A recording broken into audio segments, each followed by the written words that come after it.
Hello, Ava. Hello, Robert.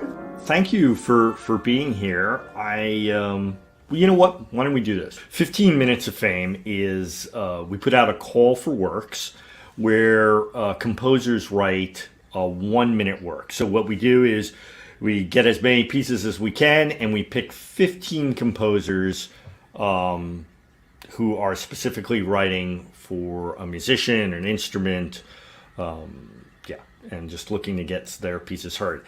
And for this 15 Minutes of Fame, Ava Wirth is joining us.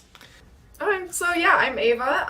I am an oboist in the Chicago area right now, and I am a part of the Blank Experiment. If anyone has heard of us, we're like a new music flexible instrumentation ensemble. So new music is what I do. I reached out to Robert about doing the 15 Minutes of Fame because oboe needs more new music that does weird stuff or whatever anyone wants to write for it. Yeah, so what interested you about 15 Minutes of Fame? Yeah, so I have a couple of friends who have done it as performers, and I actually know people who have done it as composers as well.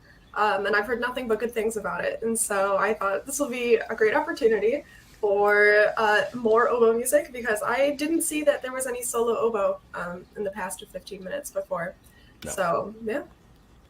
Let's talk about new music. It's great to work with people. When you're playing something like Mozart, everyone's played it. Mozart isn't here to tell you if he liked what you did or you didn't do. But with new music, I get to talk with the composer and I get to collaborate with them. And I think it's a bonus too because then the composer gets to hear what the performer thinks works for them or doesn't, especially with, how instruments have evolved from classical. It's not the same. And the oboe can do a lot more now than it could in the beginning of even the 20th century.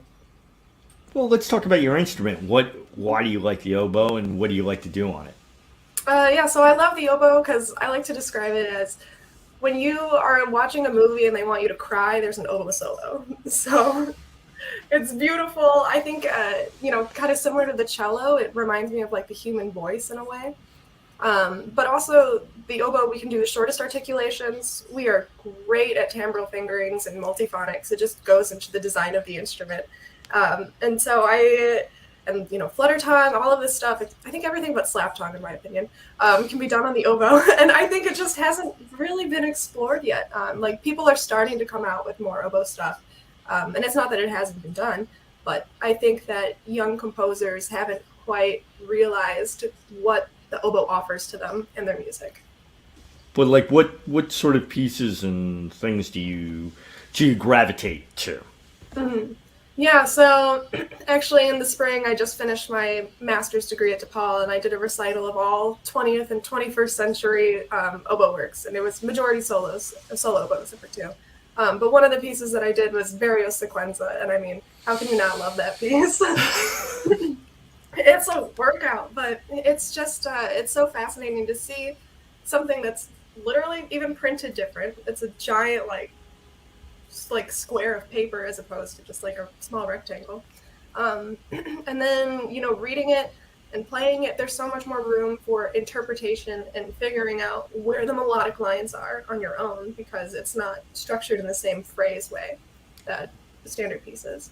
And one of the great reasons why I love Barrio is he made it a point to, first of all, stretch boundaries, right? Mm-hmm. But also to find a player and to throw any and everything at them to try to get to really expand the instrument's repertoire. I mean, that's the sequenza pieces